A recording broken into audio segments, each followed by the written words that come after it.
To the seminar today. My name's Connor. So I'll be introducing everyone and getting things started today. We'll also be presenting. We've got Michaela presenting as well. We've got Sam presenting too, which is going to be really exciting.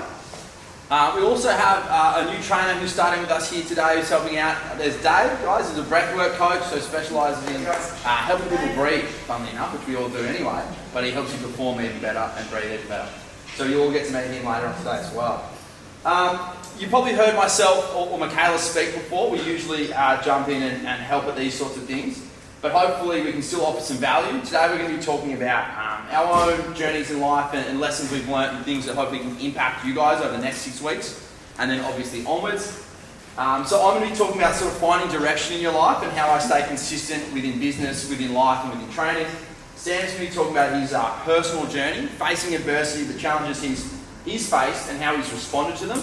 And hopefully that can sort of inspire you guys and to help you guys make those difficult choices in life to perform or do things just that little bit better. Michaela's going to be talking about her own limiting beliefs, some things she went through becoming a trainer, and sort of what it took her to actually see results that she wanted. So hopefully if you feel that you're on this hamster wheel of not getting results, hopefully she can inspire you and teach you how to do those little things slightly better. Today we won't be deep diving into nutrition, we're not going to be deep diving into training. It's going to be some stuff that you can really hopefully take away and go use today. Little things that probably have nothing really to do with the gym, but you can actually take them away, do them every single day to keep yourself inspired and engaged. If you want to learn about these intricacies with nutrition or about training, you've got coaches that are here to work with you one-on-one over the next 6 weeks, so just reach out. We've got a stack of information we can give you and you can read over. We've got a stack of information and videos that you can watch. Then also, you can just have a session, you can jump on a phone call and discuss certain things. So at that point, that's where we want you to go closer into possibly your goals, the amount of calories you want to be eating, these sorts of things. Do that with your coach. Today is probably more about inspiration and also helping you pick up a few tips and tricks you can use over the next 6 weeks. It is a launching pad. I see this as a bit of a launching pad for everyone's journey. It doesn't matter what that goal is or what that thing is. Whether you're here today after weight loss, whether you're here today to feel proud about yourself, whether it's just some education or self-improvement, whether you want to work on your mental health. Today's got a launching pad on getting started, looking at the next 6 weeks. It's something that you can start to work towards, but not just do for 6 weeks, you can take on and do for years to come. So hopefully you do leave inspired and you do leave with a bit of a perception change on yourself and on what happens around you so you can make these changes. And at the end of the 6 weeks, you can reflect, look back and see some improvement in the areas you wanted to make it. But then also go, what am I going to do for the next 6 weeks? What am I going to do for the 6 weeks after that? And so on. So if you get to your goal weight, or if you get to your strength gain, or if you get to a point in life, you can stay there. Because that's really what we want to see. We don't want to see people drop 5 kilos in 6 weeks and gain it over the Christmas break. That's a disaster. So hopefully we can really learn a few things today over the next 6 weeks which can actually impact you and really change your life for the good. Alright, let's get started, guys. So about me, my name's Connor Pedersen. I'm a coach here at Code 5. I coach sporadically and help when needed. I don't run any official classes. I'm also a human being, so I'm a person just like you. I want to make sure we understand that we're all individuals, we're all the same. Everyone in this room is completely equal, and no one is better than anyone else. And it's something we really like to preach at Code 5. That we're all the same, our values and things like that. We're trying to come together as a community to be the best versions that we can be. So here are some images of myself. These are what you'd call, I guess, a highlight reel. You probably see on Instagram, these first two of myself. And it's what you put up in your life. I think, what we put up and what people see is just a huge misconception. You only put up the best photos of yourself and these sorts of things. You never truly share how you really feel, unless it's maybe a really close friend, possibly a counsellor. For myself, some stuff that I probably never shared with anyone until I was in my 20s was I couldn't really read and write until I went to high school. I struggled massively with learning, so I was always self-conscious. I've always wanted to be sick at school. When I had to read in front of the class, I'd be extremely embarrassed, but I excelled in sport. So I'd always lean into that, never miss a sporting day and these sorts of things. But it troubled me my whole life, and still to this day, I don't like to read out loud in front of people. So it's a challenge that I've faced and something that really hampered me. These two photos here was, I think about 2010 to 2012. I'd had a few pre-seasons with the Gold Coast Suns, got told I wasn't good enough, and rightfully so. I was doing all the wrong things and it wasn't, I guess, when you have an opportunity, wasn't putting my best foot forward. Instead I was leaning into drugs and alcohol and partying. rather than actually doing extra sessions and the right things. I then just, with some money from football, went travelling essentially and was in and out of Australia for about 12 months. And you know, at the time everyone was like, oh, you're living the dream, you're having such a good time. I was doing it by myself, but I've never felt so lonely. I was always staying in hotels in Bali by myself, you know, going out and doing these sorts of things. But it was probably one of the most difficult times of my life because I've been told I wasn't good enough. I didn't really have a journey. I didn't really have anything to look forward to. And I don't know what I could call it, whether it was depression or what it was, but it was something that really, really hampered me and I struggled with for 12 months. Even though I was out surfing, having a good time, what you thought, whenever I was alone, I was really struggling. The biggest moment in my life to date was I was sitting in Bali and someone really close to me called me up and actually told me that they're planning to commit suicide. And it still really haunts me to this day. He was a good friend and still is a good friend, and thankfully he didn't. But it was me leaving the country, it was me doing my own thing and not being there for my friends and family that really, really haunted me. And it made me, I guess, it's making me really emotional right now. But it just made me feel like you can do more and you can help more people and you've got to be there for your friends and family and ask the right questions and support them. So that actually sparked action in my life, and it was probably the first time outside of playing football, it was the first time in my life I felt like I had a purpose or I had something I wanted to do, which was really, really exciting. So at that point, you know, I had this discussion, I immediately called his parents. You know, we obviously stopped the suicide attempt. And he got to work and he started to improve and started to train and feel physically healthy and slowly better about himself. And I promised him that I was going to do a crazy challenge because I was taking that year off, I wasn't working, I was doing whatever I wanted to do. So I decided at that point with another friend we were going to ride a bike across America to raise money and awareness for the Black Dog Institute at the time. So we went and did that, and it was a time in my life where I actually for the first time, as I said, felt like I had a lot of purpose. During that time, I read a book, Start With Why.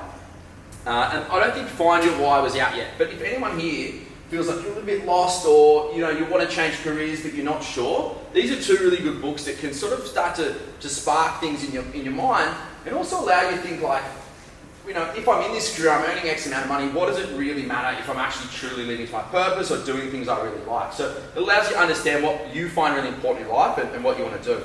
So those were two really big books in my life that helped me sort of get started. This is us riding the bike across America. It's really actually disappointing I didn't take enough photos.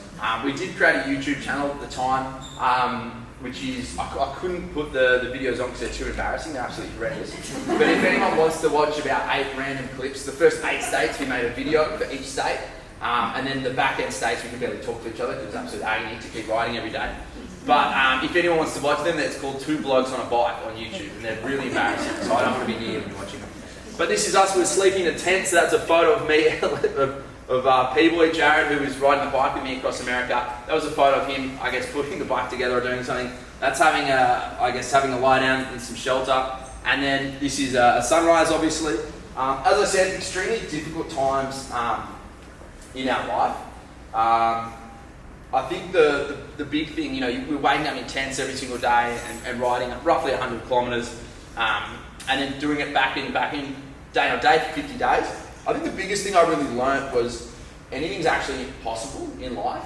And I think we all know that from seeing Ned just run across the country, which is absolutely insane. But, you know, you just need to get that steps going, get those things moving day after day, and you'll actually get there. So it's pretty much for me, it sort of built my confidence, allowed me, if you can get through things like that, you can almost get through anything. So that was a big learning again in my life. Then I came back to Australia with, you know, motivation, self-belief, understanding that finally I knew what I wanted to do, was help people, which was great. I didn't know how I was going to do it, but I knew I had to do it. So we're sitting right here now with those two, the red plates are, this was just here. Obviously that was our first inspection, it was a tile warehouse. We transformed it into a gym, which was pretty exciting. I had, you know, within my business journey, huge financial strain, sitting in this gym alone late at night after training classes crying about how I was going to pay rent or what was going to happen. I remember the internet not working one day, my business partner at the time leaving and just going overseas and being like, you fucking deal with it. Having huge issues, having business partner breakdowns, helping a business partner through mental health issues and turmoil in their life, to having the police even enter the gym about stuff that was going on within the gym. So huge financial strain, huge emotional strain, all the stress in my life. And then of course we had the COVID lockdowns, which was really difficult, but things, you know, you have to challenge and get through. And I guess why I'm telling you this is the major learning lesson for me throughout starting a business and what was sort of happening was, if it is to be, it's up to me. So whatever we have going on in life, you can point the fingers at other people and you can do things, you can blame COVID or you can blame this, but at the end of the day, you're the leader. You're here, you're leading, whether it's a business or you're leading your own life, you've just got to look in the mirror and say, if it is to be, it's up to me. Because no one else going to do it for you. You've got to go and do it and work out that you really want it bad enough.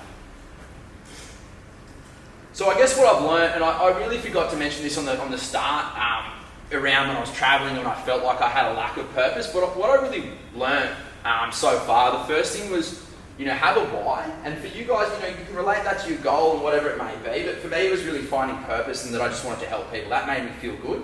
So selfishly, I wanted to help more people so I can feel good. Okay? So that really helped me. I realised I started to have a purpose, which was really exciting in my life, and it has sparked everything that's come since 2012. The next thing was obviously riding across America, and it started to realise that anything's possible, from going from just literally boozing every single night, drinking alcohol every single night for about 9 months, to then cutting out completely for 50 days and riding across the country. I really realised that anything's possible, and for you guys, it's just about getting started. It's not saying next week, it's not saying, oh, I'm going to start in a month because finally the kids will be back in school. It's like, just get started. Whatever that looks like for you, get started. And then, it's only ever up to one person. No excuses, as I just said then. Alright guys, a bit more tactical stuff for you that you can think about and use. Me and Sam and Michaela might overlap here, but this is just some stuff that you guys can use. So getting a coach, really obviously recommend that. You've got coaches here, so you're pretty much already ahead of most of the nation. Alright, because not many people actually invest in a coach or someone to help them.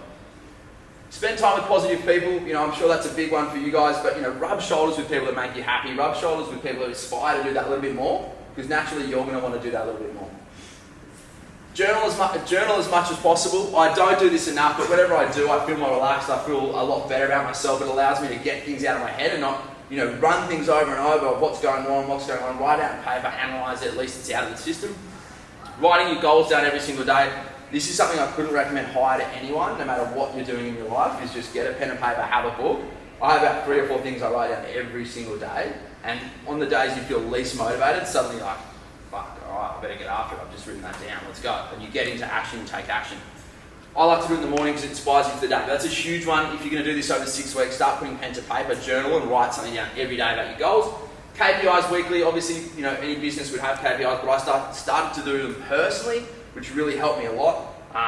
And again, it just allows you to have a traffic light system. So you might say that, as an example, you guys want to train 5 times, that's a green. A yellow could be 3 and a red could be 2 or under. So at a bare minimum, you want to see yellow at a bare minimum. You never want to see red on that column, so it inspires you on the days you don't feel like training to get in here and do it. So there's some tactics that I use in my life and hopefully they can help you. Really quickly, guys, you're going to be looking at, if you have the booklet, it wasn't like we wanted you to print it. Everything today is going to be sent via a link. So hopefully it's a lot easier. You can use the link. You're going to get sent a link. You've already been sent it. It's posted on the 6-week challenge page, or you're going to get sent it today. So it's just finding your starting point. It doesn't have to be a body transformation. It can be you might go for a jog. You might do a 2K jog time, and that can be your starting point for 6 weeks. You might journal and write down how you feel about yourself. How am I actually feeling? You might write, I feel like shit. I'm embarrassed, blah, blah, blah. Rejournal in 6 weeks and actually, verbalise how you feel. That could be something you want to work on. It doesn't matter, but try and find a starting point so you have something to look on in the next 6 weeks to compare it with. What's your number one goal? Again, writing down what you really want to achieve out of the next 6 weeks, or it could be longer, but at least we can start to track it. And then 3 process goals. So, if your goal might be to lose 5 kilos, what are 3 things you're going to do every week to do it? Turn up 3 days a week. You're going to, not eat takeaway food for the next 6 weeks, and you're going to hit 10,000 steps, as an example. Write these process goals that are going to point you in the right direction. As I said, the link is going to be shared on the Facebook page, or you might have been texted already. But by Monday, we want to have everyone's, every one of those sort of 3 questions filled in by Monday. So as coaches who's been assigned to you, we sort of know where you're at, okay? If it's really sensitive, and you don't want to fill in a link because you're nervous that someone else might see it, that's okay. But I'd love you to verbalise it or document it somewhere with your coach so we can sort of know where you're at and where we can try and help you. And this will also allow us to see where we need to give you additional information. If it's completely around nutrition, we might say, let's jump on a 10-minute phone call and talk through a few things. So try and give us as much information as possible. The next thing, guys, get to work. So enjoy the next 6 weeks, but let's actually put in some actionable things and try and make change in the next 6 weeks. It should be exciting, it shouldn't be daunting, it should be something you look forward to. So in 6 weeks' time, you feel better or you're closer to whatever it is you want to achieve. The next person speaking, guys, is the great Sam Stanford. We're really excited to have him up.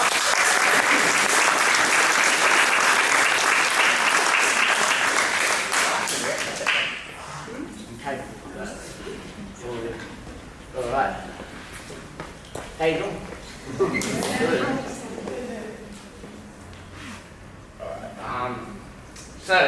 I'm Sam. Is there any new people here?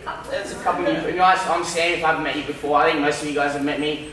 I'm the one that walks like a duck with my bum out. It's just because a prior accident I had 2014 I had it. So adversity there. But what I'm here to talk to you about today, guys, I don't speak as elegantly, as fluently as Connor or Mick, so bear with me, but it's more my story.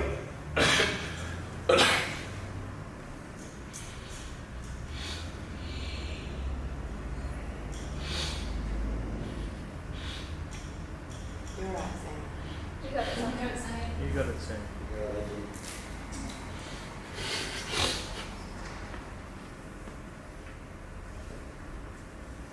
Love you, Sammy.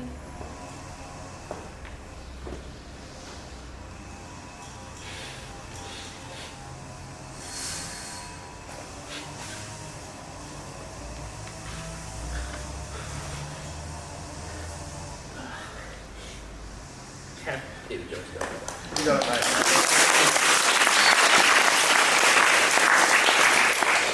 That's alright. Sorry about that. I don't do that. Alright, so I've got this quote up on my wall at home. And it's something you can relate to.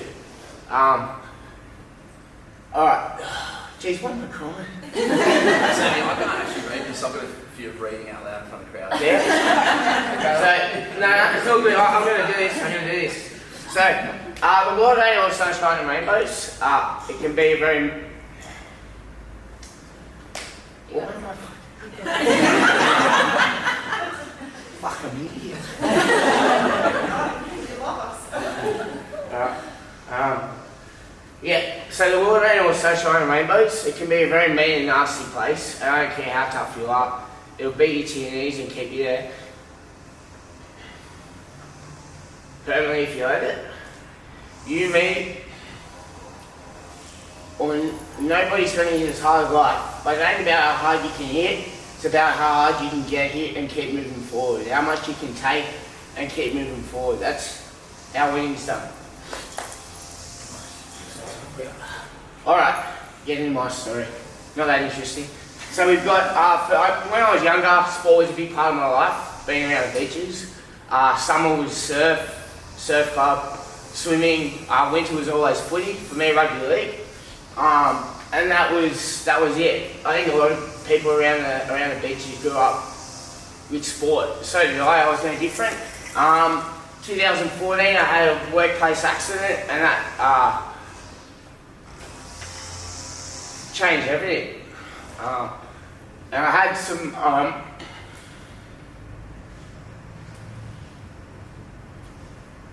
tough decisions to make.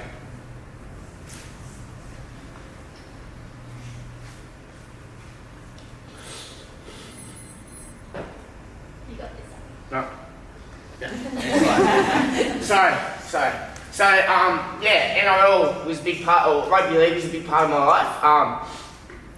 When I was about 16, I was that slide previous. That was me playing in Harold Max. So under 16s for Manly Seagulls. So that was good. I really enjoyed that, and that was sort of the first part of my wanting to be a rugby league player. I got to the second year, which was SG Ball under 18s, and I didn't make that year because I was a year young, but I wasn't going to take that as an answer. So I went up to the Central Coast and I played up with the Central Coast Storm, who were a feeder club for Melbourne Storm. And I spent 2 years up there playing SG Ball, and it was great actually. We played against Manly, we beat it. And that was that was pretty cool. So that was sort of the start of my journey, and I knew after that that's what I want to be. I want to be a rugby league player. And so I was sort of in the midst of going down to Melbourne. I went down there for a week, trained with the under 20s guys, got to watch the NRL first graders go about their business, a really professional joint, and came back, continued playing footy here, but they ended up picking another guy to go down as their hooker. So I had no contract, I had nothing planned, but that year I played in the Australian Schoolboys Championships up in Darwin, and that was where the West Tigers recruitment officer, he saw me playing and he offered me a contract, so that was another step in the door. So I took that on. I actually snapped my ACL prior to joining the Tigers that year, so that first year of 2009 was just spent rehabbing on my knee. So I didn't play any footy, but the second year, 2010, I ended up playing probably half a dozen games. Got some game time, and that was really good. That was like sort of, I thought, okay, I'm really going to make it. I really want to make it. That was everything for me. But obviously Robbie Farrow was there at the time. He was the first grade hooker. It was very hard to get into that system. So I didn't make it. I was pretty devastated, but like I thought, okay, there's got to be another way of going about this. So I went out and I played in Wentworthville, which is out west. So that was a mission in itself to get to training 3 times a week. I'd bus from my place at Curly to Chatswood to Parramatta to Wentworthville. So it took a good 2.5, 3 hours. But that was what I had to do, just you find a way. Yeah, so adversity, as I said, back in 2014, September 8, 2014, I fell for a wall, a workplace injury site, and broke my back, broke both my legs, broke L4, L5, and basically was a paraplegic. So that was me in bed, zonked out, probably high on morphine or whatever I was on. I was in spinal shock at that time. So from about the chest down, I couldn't feel anything. It was just numb. So I don't know what I was thinking there, but I was dreaming big time. So these are a few videos. This is the first one of me is walking in the parallel bars. First time.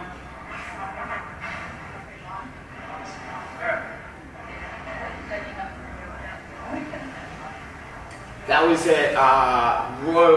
a spinal unit, North Shore spinal unit. So I spent 3 months there. I was only supposed to have about two operations, but I ended up having 5 in total. So my back got operated on twice, my legs got operated on twice, and then actually when they put casts around my ankles or around my legs, they left my toes exposed. They don't do that to this day anymore, I think, because of this reason, and my toes ended up clawing over the end. So what I had was hammer toe, and they had to break them, pin them, and get them straight. So that was the 5th operation. So it was a bit of a shit ride to go through, but always someone's got it worse off than you. There's always someone that's got it worse off than you. So just keep going, keep getting ahead, keep getting up. Get up when you're down. So this is me at Royal Rehab.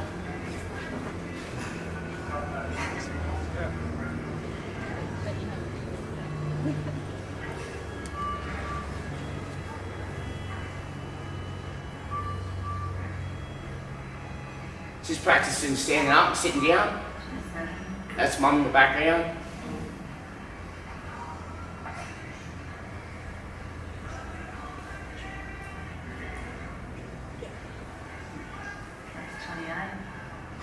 Cool. So yeah, that was tough. Like I was at that point, I was like, fuck. I used to tackle like 120 kilo blokes. I used to run around. It's now getting up and getting down that's the hardest bit of my life. That's just what you got to do. Get up. Cool, so I was in rehab, as I said, Splong. I was in North Shore for 3 months, then I was in Royal Rehab at Ryde for 9. In that time, had plenty of physio twice a day, so it was pretty intense.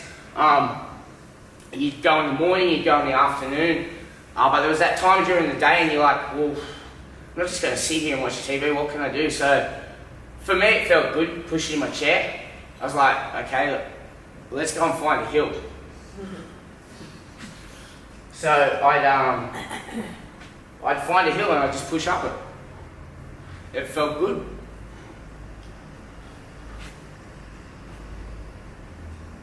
Yep. As you can see there, that's me doing the Balmoral burn. So that was something I took on. I was like, okay, I enjoy pushing up hills. It's good to get up to the end, you're like, fuck, I just did that. So I did that. That was a tough one. And then along that way, I've really fucked this up, man. I've really fucked this up. Why am I crying? Yeah, alright. So like, I did the Balmoral burn. In that time, before that, I looked to find work. So before my workplace accident, I was a labourer. Or when I had my accident, I was a labourer. But prior to that, I'd studied my Cert 3, Cert 4 in personal training, group training. So it was like, okay, well, I'm in my chair, something I can still do. Something I can still do is be a PT, be a personal trainer, help people, which is what all of us love doing. We like helping people. So Gino, who was a workplace guy from Manly Seagulls, he came around down to this gym. He said, look, there's a gym down in Brookvale, Code 5. Why don't you go there and have a speak to him? And I spoke to Connor, I spoke to Jimmy, and they said, yeah, mate, come down and train. We'd love to have you on board. So it's flat, as you can see. I push around my chair, teach people, encourage people. More than anything, I was just here to encourage people. Train people, encourage people. And that's what I did up until now. So I've still been doing it. I'm now walking. Again, I had another adversity. I broke my wrist. I still kept pushing around in the gym, but that was doing my wrist no good. And the doctor said, look, mate, you can't keep doing that. So back at Royal Rehab is where I learned how to walk with crutches, Canadian crutches. So I said, okay, well, I can walk around here. Let me do that. So he said, yeah, sure.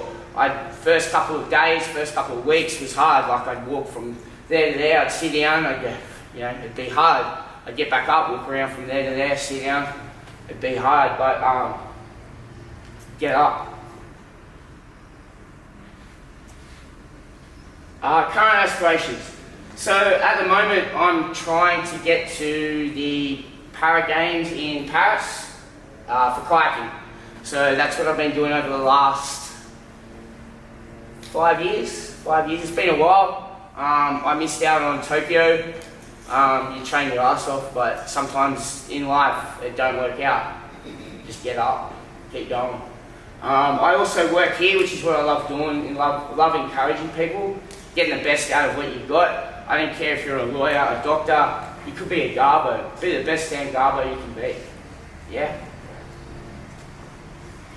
So the future for me, as I said, kayaking, training people here, training hard myself. That's the only way you get results, guys. Training hard, doing the best you can. Sometimes in life, as that quote said, life will hit you harder than anything.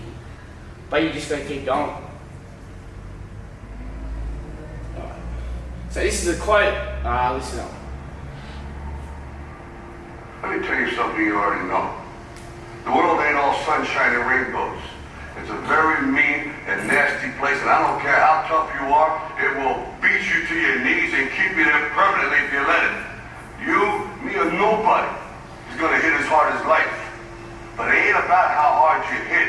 It's about how hard you can get hit and keep moving forward. How much you can take and keep moving forward. That's how winning is done. Now, if you know what you're worth, now go out and get what you're worth. But you gotta be willing to take the hits and not pointing fingers saying you ain't where you want to be because of him or her or anybody. Cowards do that, and that ain't you. You're better than that.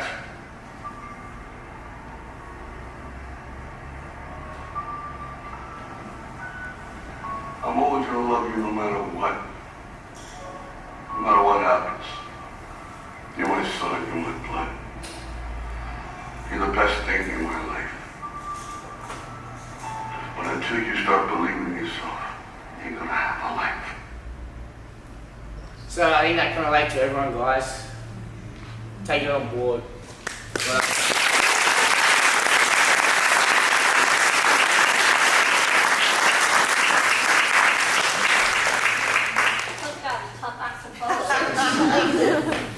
Well, for anyone who doesn't know me, my name is Michaela. I'm just going to be talking to you briefly just about my own personal transformation and journey within my results, where I've been, where I am now, and what I've kind of done to get there. So my job at the moment is managing here at Brookie. Same thing as what Con and Sammy have spoken about this morning. Our goal in our life, like every day, no matter if it's at work, with our friends, with our relationships, with our families, just to make the people around us better. It's the type of people that we are. We hope that we succeed with that, and hopefully the next 6 weeks you guys will get to that same point, or surround yourselves with the people that are in this room and the people that are also doing the challenge to help get you there as well. So a little bit about what happened with me, and I'm sure a lot of people can relate. I finished school, did the same thing Connor did, partied heaps, drank heaps, did it all, went around travelling Europe for 6 months and came home at the heaviest weight I'd ever been. For some people, it's probably nothing. For me, it was a massive deal. I came home at about 85 kilos, and now still like 15 kilos lighter than that. So 85 kilos for most might be their normal weight, especially if you're tall like myself. I got back from Europe. I started working at Code 5 Warriewood, and I was so sick of feeling like shit. Woke up every morning, was tired, I was fatigued, I was overtraining, I was under-eating, just constantly chasing these results that I thought were desirable, and nothing that I did at that time got me there. At all, nothing. I thought that, oh God, I thought that I tried it all.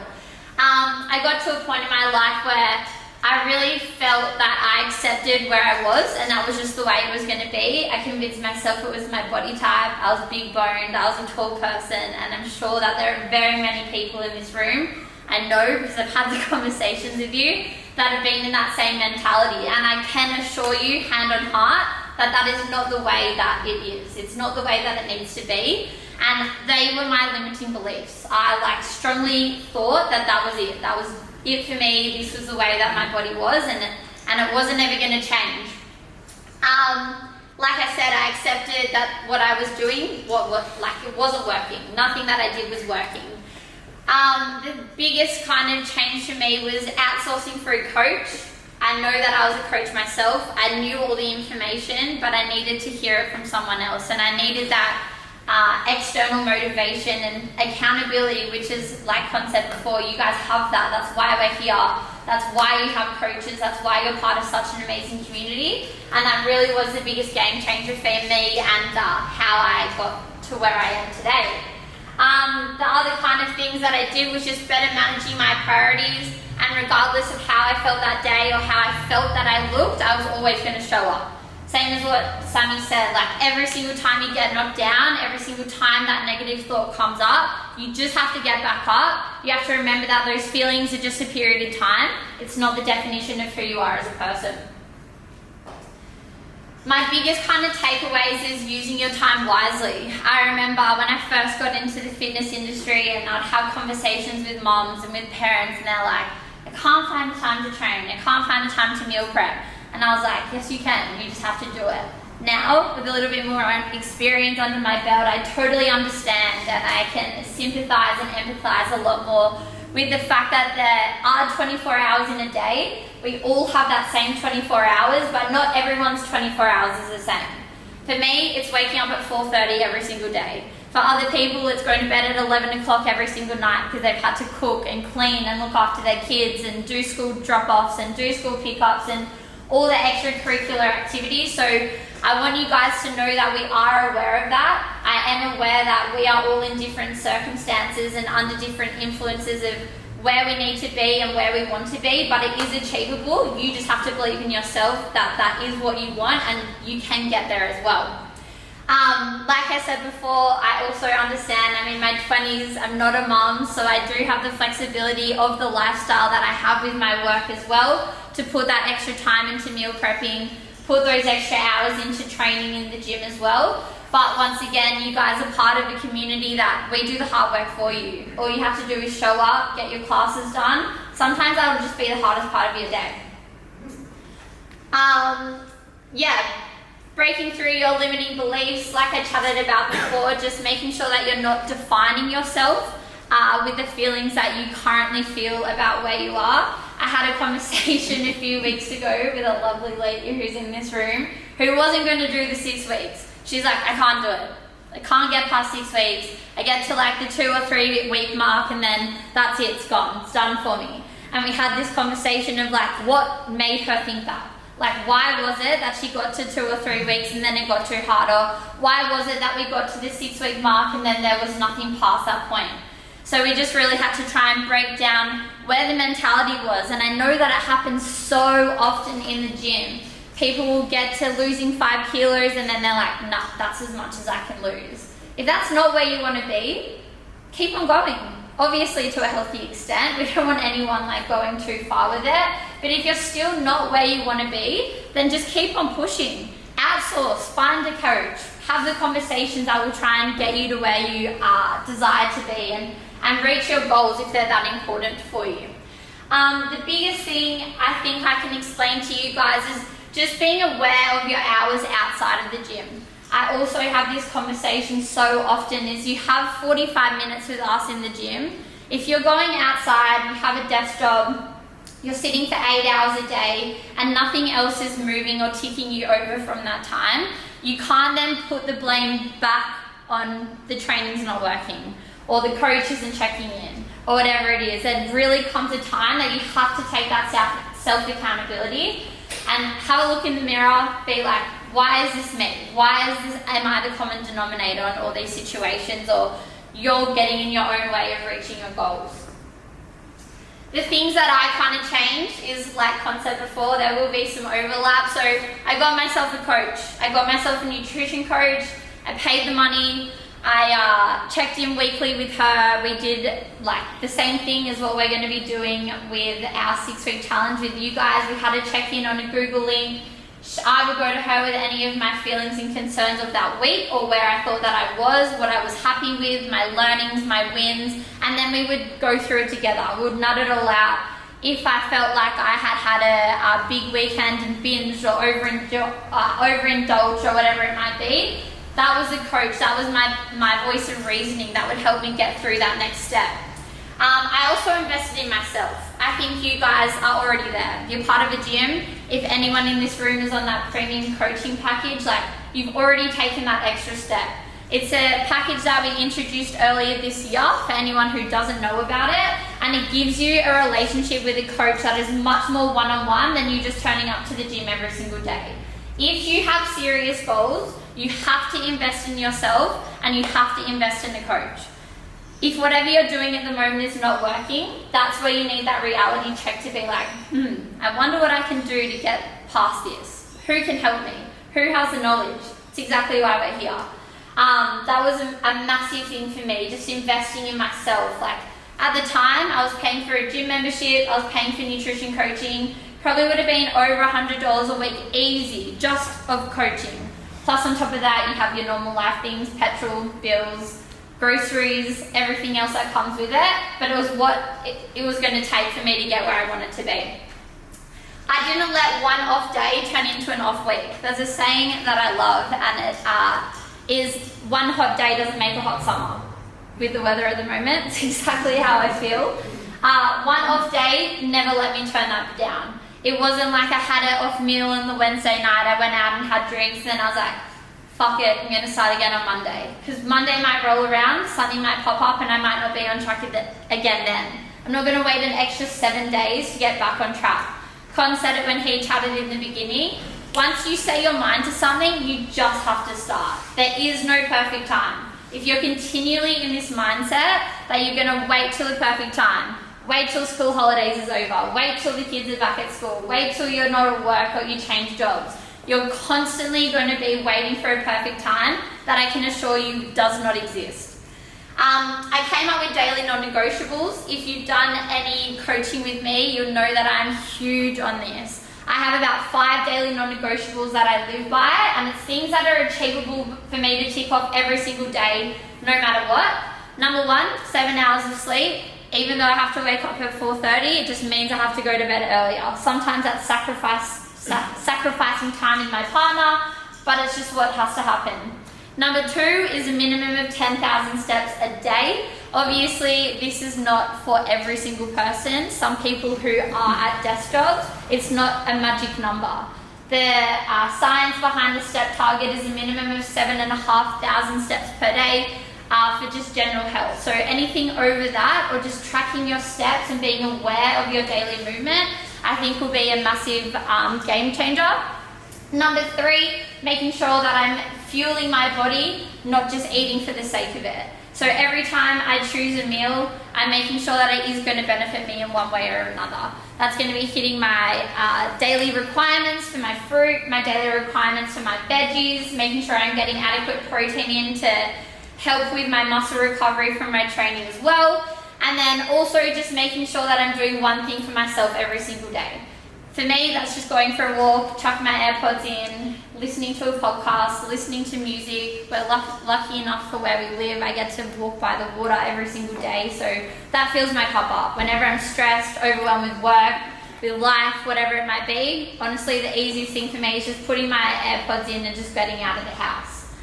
I prioritize strength training. If you guys haven't done S&C, here's the cue to go chat to your S&C coach. It was a massive, massive game changer for me. I went from trying to run every single day. I was doing probably 2 to 3 cardio sessions a day back when I was overtraining and undereating. I was not prioritizing strength training at all. I was just in this constant mindset that cardio was king, and like the more cardio I did, the more weight I'd lose. Did not happen for me at all. The second I started strength training, I was on a program. My boyfriend, he is a powerlifting coach, so I got into that. It was a lucky time. Set some goals with him. I really just got out of my own comfort zone and got into some sort of training that I hadn't really prioritized before. I did a lot of high-level sport when I was growing up. I did New South Wales and Australian netball. I played touch footy for rep. I played rep basketball as well. I was a swimmer. I really dipped my toe in everything, and nothing was ever really included. It was just like, make sure you run 5Ks and get it in under 30 minutes. So in my head, I was like, to be fit, you have to be cardio fit. But now I know strength training is priority, especially as you're getting older. The more muscle mass and bone density that we can increase, the better. I started to train with intent, and I started to eat for fuel. So training with intent, I think, is a big thing, especially if you guys are doing the group classes or whatever it might be. Coming into the gym, dicking around, not starting on time, finishing your reps early, and not getting the most out of your sessions is going to put a wet cloth on what you're trying to do. You guys have to make sure that when you are doing your training, everything has some sort of purpose. If you're not in the mood to train and it's not just you being lazy, take the day off. There is no shame at all in having a rest day, but the second you walk into this gym, there should be some sort of purpose, some sort of intent and some sort of intensity with the training that you're doing. Pushing your weights, going for an extra rep, making sure you're finishing the round, whatever that looks like for you, I think will be a massive game changer as well. A massive thing for me was learning to limit and rid guilt around food. Once again, I've had lots of conversations with people in this room, members at the gym, whether it be from Brookie or from Warriewood, just about their relationship with food and what that looks like for them. For a lot of people, you might have a weekend off track, whatever that looks like, and then come into the gym on Monday and like hammer yourself for it. or the next day go for a run, or limit your food access, or whatever it might be. But I think that a massive pivotal moment in my life was just understanding that one hot day doesn't make a hot summer. One off meal isn't going to ruin my progress.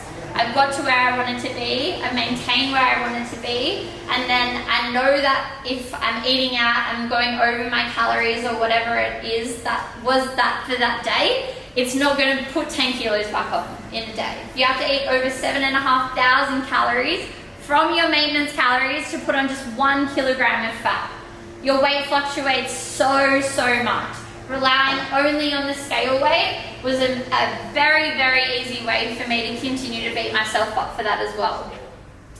And I exercised because I could, not because I had to. So once again, just that mindset of what exercise was for me then in comparison to what it is for me now.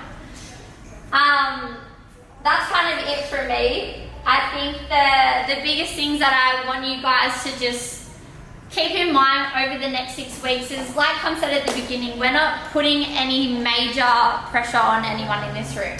In the past, we've done challenges, we've set your macros, we've set your calories, we've given you targets for training, we've given you targets for pretty much everything. What we really wanted to get out of this next 6 weeks is more of a holistic approach. We want you guys to understand that you can make small and subtle changes and still see results. If you are wanting to dive deep more into your nutrition or dive deep more into your performance in the gym, then 100% we can have those conversations with you. But you just have to remember, whatever you do, you have to do it with intent. If you're wanting to lose 10 kilos, you have to understand that it is from focusing on your training and it is from focusing on your nutrition. But there's no point coming to us asking for calories or macros if you're not going to be 100% and all in. You can't track your food and not weigh it. You can't weigh your food and not track it. You've got to find that middle ground of what's going to work for you. So hopefully over the next 6 weeks, we'll be able to show and share you the tools on how to get to the results that you are after without anything restrictive or without going into that constant cycle of yo-yoing. By the time summer rolls around and this challenge wraps up, I want every single person in this room to literally leave better for it. It's kind of why we called the challenge that name, just to make sure that all of the tools that you're going to be getting over the coming weeks, all of the education, all of the learnings, everything that will be on the inside of that 6-week challenge Facebook group is going to make you a better person and hopefully find a bit more of an understanding on how you can reach your goals and limit any of those limiting beliefs. Thank you.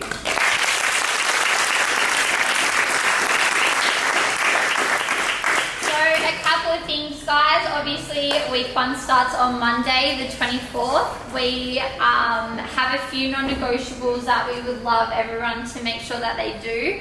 We're usually pretty slack with this as the coaches, so please take the reins on this. So a couple of things for everyone who's doing it, whether you have a weight-specific goal, a performance-specific goal, I just want you guys to be aware of the changes that you can make and how they will help in the long run just by those small things that we're going to do. So making sure that you do a scan and send it through to your coach. If you weren't messaged yesterday by your specific coach, the link, then have a look on the Facebook page. There's one for Rowood, one for Balgowlah, and one for Brookie, so make sure you fill out the correct one. Take some photos. Some of the biggest regrets that I have with myself and with clients that I've coached is they don't take any photos and then they get these amazing transformations and there's nothing to compare it back to. Like I was just saying before, like your scale weight will fluctuate so much. Like whether you go to the toilet, how inflamed your muscles are, where you are in your cycle for ladies, what your stress is like, how you slept. So don't just rely purely on the weight on the scales. Photos will tell you everything that you need to see. So make sure you take some photos. Don't be nervous about it. I totally understand it's daunting, but I just want you guys to really make that change and get it done. Fill out the link with your goals. So like I said, if you haven't been sent that message yet by your coach, then come and let me know and I'll have a look into it. On Monday, we will have fitness testing for the Monday class. This is optional. It will be for everyone who does the Monday session. So all we ask, guys, is that you write down your time within the on your notes and send it through to your coach. Then in 6 weeks' time, We're going to retest that and see how the timing is for your performance testing, and just make sure you're on the Facebook group. So if anyone in this room isn't on the 6-week Better For It Facebook group, please just let me know and I will send you the link to that as well. But guys, we have literally 2 minutes, so if you have any questions for myself, Con or Sunny, just come up the front. I don't expect you guys to yell them out in front of the whole room. But I hope everyone has an amazing weekend. I just want to say, Sunny, I'm so proud of you. Another big round of applause for Sunny.